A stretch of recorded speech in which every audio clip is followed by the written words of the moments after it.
नमस्कार, KP news 24/7 में आपका स्वागत है। मैं आपके साथ आत्मप्रिया आर्य। आइए देखते हैं अब तक के मुख्य समाचार। बीदर में बिगड़ा मौसम, आज सुबह से ही आसमान में छाए रहे बादल, तेज और ठंडी हवा का सिलसिला शुरू।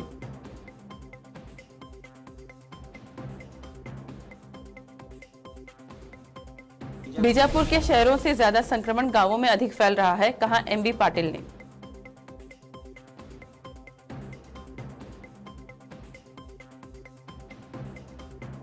चक्रवात तौक्ते की कर्नाटक में दस्तक, दक्षिण कन्नड़ जिले में भारी बारिश।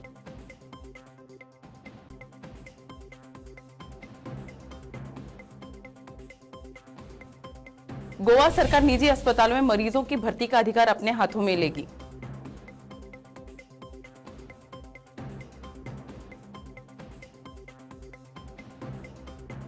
कोरोना की पहली लहर के बाद जनता और सरकार लापरवाह हो गई, आरएसएस प्रमुख मोहन भागवत।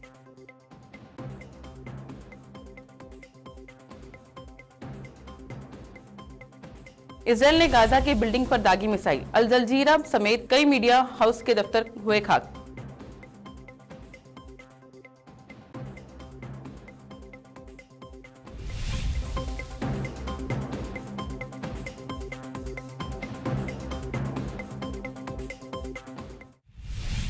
अब समाचार विस्तार से। चक्रवाती तूफान तौक्ते का प्रभाव बीदर में भी देखा जा रहा है। आज सुबह से बदले मौसम के तेवर आसमान में छाए बादल और तेज और ठंडी हवाओं के चलने का सिलसिला शुरू हुआ। हालांकि बीदर में मई माह के अंतिम समय में तेज धूप और तपती गर्मी रहती है, लेकिन तूफान के असर से मौसम में ठंडक आई है। इससे लोगों को गर्मी और धूप में राहत जरूर मिली है। अभी तक बारिश नहीं हुई, लेकिन बारिश के पूरे आसार बने हुए हैं। मौसम में इस बदलाव से लोगों को राहत मिली है।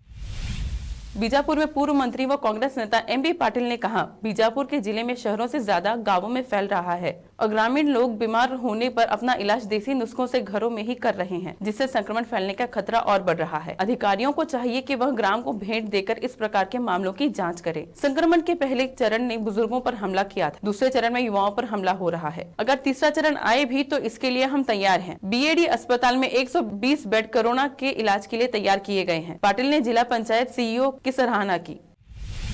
चक्रवाती तूफान तौक्ते ने शनिवार को कर्नाटक के तटीय इलाकों में दस्तक दी है, जिसकी वजह से दक्षिण कन्नड़ जिले व आसपास के इलाकों में 75 किलोमीटर प्रति घंटे की रफ्तार से तेज हवा चल रही है व भारी बारिश हो रही है। मौसम विभाग के अनुसार चक्रवात का असर अगले 2 दिनों तक बना रहेगा, जिसकी वजह से बेलगावी, शिवमोगा, उडुपी, हासन, चिकमंगलुरु, उत्तर कन्नड़, दक्षिण कन्नड़ आदि जिलों में बरसात का दौर जारी रहेगा। इन जिलों में भारी से बहुत भारी बरसात का अनुमान है।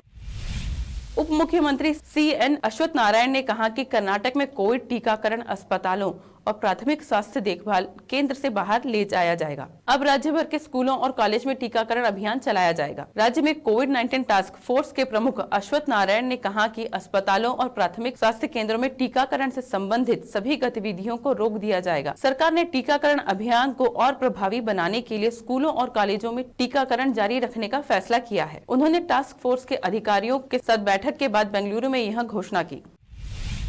महाराष्ट्र में शनिवार को कोरोना वायरस संक्रमण के 34,848 नए मामले सामने आने के बाद संक्रमित लोगों की कुल संख्या बढ़कर 53,44,063 हो गई है, जबकि 960 और मरीजों की मौत से मृतकों की संख्या 80,512 पर पहुंच गई है। स्वास्थ्य विभाग के मुताबिक महाराष्ट्र में पिछले 24 घंटे में 59,073 लोगों को अस्पताल से छुट्टी दी गई है। प्रदेश में अब तक 47,67,053 लोग ठीक हो चुके हैं, जबकि 4,94,032 मरीज उपचार है। विभाग के मुताबिक मुंबई में संक्रमण के 1450 नए मामले के साथ ही संक्रमित लोगों की संख्या बढ़कर 6,86,295 तक पहुंच गई है, जबकि शहर में कोविड-19 के 62 मरीजों की मौत के बाद मृतक संख्या बढ़कर 14,164 हो गई है। वहीं कर्नाटक में शनिवार को कोरोना वायरस संक्रमण के 41,664 नए मामले सामने आने के साथ ही प्रदेश में इस वायरस से अब तक संक्रमित हुए लोगों की कुल संख्या बढ़कर 21,71,931 तक पहुँच गई है। स्वास्थ्य विभाग ने एक अधिकारी से कहा कि राज्य में पिछले 24 घंटे में इस बीमारी से 349 व्यक्तियों की मौत हुई है। प्रदेश में अब तक इस घातक वायरस के चलते मरने वालों की संख्या 21,434 हो गई है। अधिकारियों ने बताया कि प्रदेश में शनिवार को 34,425 मरीज स्वस्थ हुए हैं और अब तक 15,44,982 मरीज ठीक हो चुके हैं, जबकि 6,05,494 मरीजों का इलाज चल रहा है। लोकसभा और राज्यसभा के पीठासीन अधिकारियों द्वारा संसद की स्थायी समितियों की बैठक डिजिटल माध्यम से कराए जाने से इनकार करने के बाद कांग्रेस के वरिष्ठ नेता पी चिदम्बरम ने शनिवार को कहा कि वह उनके फैसले से निराश है, क्योंकि महामारी पर चर्चा करना सरकारी या रक्षा से जुड़ा कोई गोपनीय मुद्दा नहीं है। चिदम्बरम ने कहा कि महामारी के दौरान स्थायी समितियों की बैठकों की अनुमति देने के लिए संसद की दोनों सदनों के पीठासीन अधिकारियों पर जनता की तरफ से दबाव बनाना चाहिए। राष्ट्रीय स्वयंसेवक संघ के प्रमुख मोहन भागवत ने आज कोरोना वायरस महामारी की पहली लहर के बाद देश के सभी वर्गों द्वारा बरती गई लापरवाही का मुद्दा उठाया, जिसके कारण देश राष्ट्रव्यापी चिकित्सा संकट का सामना कर रहा है। भागवत ने आज कहा कि पहली लहर के बाद हम सब लापरवाह हो गए। लोग, सरकारें, प्रशासन, हम सभी जानते थे कि यह दूसरी लहर आ रही है। डॉक्टरों ने हमें चेतावनी दी थी, फिर भी हम लापरवाही कर रहे हैं। मोहन भागवत ने कहा कि अब वे हमें बताते हैं कि एक तीसरी लहर आ सकती है, तो क्या हमें इससे डरना चाहिए या वायरस के खिलाफ लड़ने और जीतने के लिए सही रवैया अपनाना है। उन्होंने यह बात आरएसएस द्वारा यह व्याख्यान श्रृंखला लोगों में आत्मविश्वास और सकारात्मकता का संचार करने के लिए आयोजित की जा रही है, ताकि वे कोरोना महामारी से लड़ने में सक्षम हो सकें। अब वक्त है एक ब्रेक का।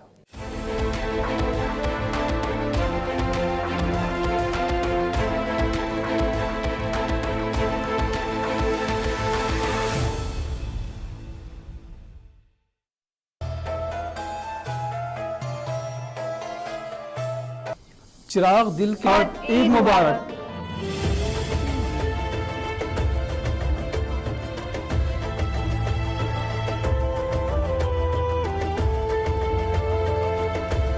केपी चैनल के निर्देशक और नूर शिक्षण संस्थान के अध्यक्ष मोहम्मद अयाज खान ने एक बार फिर आगे आकर जरूरतमंदों की तरफ मदद का हाथ बढ़ाया। राज्य में अप्रैल माह से लॉकडाउन की स्थिति बनते हुए अब जब संपूर्ण लॉकडाउन किया गया है, ऐसे में रोज काम करने वालों का रोजगार छिन जाने या अन्य कामकाज बंद रहने से परेशान चल रहे लोगों को अयाज खान ने अपनी ओर से मुफ्त राशन किट वितरण किया। अयाज खान मुसीबत के समय लोगों की मदद के लिए आगे आए हैं। वह हमेशा लोगों के कठिन समय में उनकी किसी न किसी प्रकार से बिना किसी भेदभाव से मदद करते आए हैं। बीदर में लॉकडाउन के शुरू होते ही उन्होंने लोगों को संकट का सामना न करना पड़े, इसलिए राशन किट वितरण किया। शहर में विभिन्न क्षेत्रों में राशन किट वितरण कर रहे हैं। इसके अलावा खान साहब के कॉलेज तक पहुंचे जरूरतमंद लोगों को भी किट दिया जा रहा है। अयाज खान का कहना है कि लॉकडाउन के कारण लोगों में परेशानी और डर है। ऐसे में लोगों का कामकाज बंद रहने से कठिनाई का सामना कर रहे लोगों को परेशानी न हो, इसलिए सभी धर्मों के लोगों को यह राशन किट बांटे जा रहे हैं। ब्रेक के बाद आपका फिर से स्वागत है। आइए देखते हैं आगे के समाचार। भारतीय विशिष्ट पहचान प्राधिकरण ने शनिवार को कहा कि किसी भी व्यक्ति को टीका लगाने, दवा देने, अस्पताल में भर्ती करने या उपचार उपलब्ध कराने से सिर्फ इस वजह से इनकार नहीं किया जा सकता कि उसके पास आधार कार्ड नहीं है। प्राधिकरण ने स्पष्ट किया कि कोई भी आवश्यक सेवा उपलब्ध कराने से इनकार करने के लिए आधार कार्ड का बहाना नहीं किया जाना चाहिए। देश में कोविड-19 की दूसरी लहर के बीच UIDAI का बयान काफी मायने रखता है। UIDAI ने एक बयान में कहा कि आधार के मामले में भलीभांति स्थापित एक अपवाद है, जिसका 12 अंकों की बायोमेट्रिक आईडी की अनुपस्थिति में सेवा और लाभ प्रदायगी सुनिश्चित करने के लिए पालन किया जाना चाहिए। इसने कहा कि यदि किसी नागरिक के पास किसी कारण से आधार कार्ड नहीं है तो आधार अधिनियम के तहत उसे सेवा प्रदान करने से इनकार नहीं किया जा सकता। इजराइल ने गाजा की बिल्डिंग पर दागी मिसाइल, अल जजीरा समेत कई मीडिया हाउस के दफ्तर हुए खाक। गाजा में मौजूद एक बहुमंजिला इमारत पर इजरायली हमले के बाद अमेरिका ने इजराइल से कहा कि वे पत्रकारों की सुरक्षा सुनिश्चित करें। व्हाइट हाउस के प्रवक्ता जेन साकी ने ट्वीट कर कहा, हमने सीधे तौर पर इजराइल को कहा है कि सभी पत्रकारों और स्वतंत्र मीडिया की सुरक्षा सुनिश्चित करना उसकी अहम जिम्मेदारी है। इससे पहले शनिवार को इजराइल के एक हवाई हमले में गाजा की एक बहुमंजिला इमारत जमींदोज हो गई। इस इमारत में कई विदेशी न्यूज चैनलों के दफ्तर मौजूद थे। अब तक इस हमले में हताहतों के बारे में कोई जानकारी नहीं मिल पाई। इजराइल के हामस पर हमला लगातार जारी है। इस बीच एक सूत्र ने बताया कि गाजा पट्टी के खिलाफ इजराइल के हमलों के परिणाम स्वरूप फलस्तीन के सबसे बड़े शहर गाजा में बिजली की आपूर्ति काट दी गई थी। सूत्रों ने कहा कि इजराइल की वायुसेना ने एक साथ गाजा पट्टी, गाजा के शहरों खान यूनिस, उत्तरी क्षेत्र और राफा पर कई रॉकेट दागे। हमलों के बीच गाजा शहर में बिजली काट दी गई। गाजा में हमास के राजनीतिक ब्यूरो के मुख्य कार्यालय के नष्ट होने की खबरें आई हैं, लेकिन इस जानकारी की आधिकारिक पुष्टि नहीं हुई है। इजरायली हमले शनिवार से रविवार की रात गाजा पट्टी से रॉकेट हमले फिर से शुरू होने के बाद हुए। सूत्रों के अनुसार इजरायली बलों ने शनिवार को गाजा में एक ऊंची इमारत को निशाना बनाया। इससे पहले इजरायल रक्षा बलों ने कहा कि उन्होंने एक 15 मंजिला इमारत पर हमला किया, जिसमें कई अंतर्राष्ट्रीय मीडिया जैसे कि एसोसिएटेड प्रेस और अल जजीरा के दफ्तर थे। IDF ने कहा कि इमारत का इस्तेमाल हमास ने अन्य चीजों के अलावा अपने खुफिया मुख्यालय के रूप में किया था। इजरायली बलों ने कहा कि हमले से पहले लोगों को इमारत से बाहर निकालने के लिए पर्याप्त समय दिया गया था। एक बार फिर देखते हैं मुख्य समाचार। बीदर में बिगड़ा मौसम, आज सुबह से ही आसमान में छाए रहे बादल, तेज और ठंडी हवा का सिलसिला शुरू।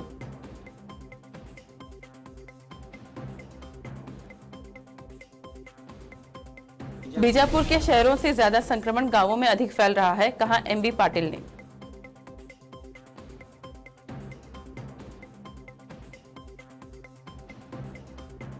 चक्रवात तौकते की कर्नाटक में दस्तक, दक्षिण कन्नड़ जिले में भारी बारिश।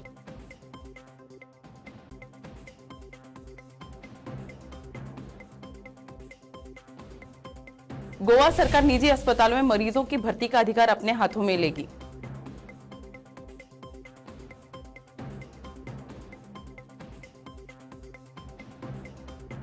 कोरोना की पहली लहर के बाद जनता और सरकार लापरवाह हो गई, RSS प्रमुख मोहन भागवत।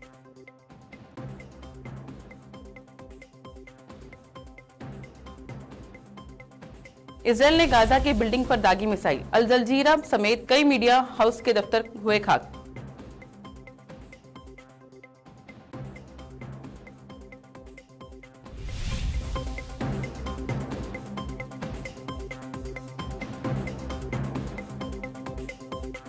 KP न्यूज में इस वक्त इतना ही। देश प्रदेश के समाचारों के लिए देखते रहिए KP न्यूज 24/7। कोरोना को हराना है, सामाजिक अंतर बनाए रखें, लॉकडाउन का पालन करें, स्वस्थ रहें, सुरक्षित रहें। धन्यवाद।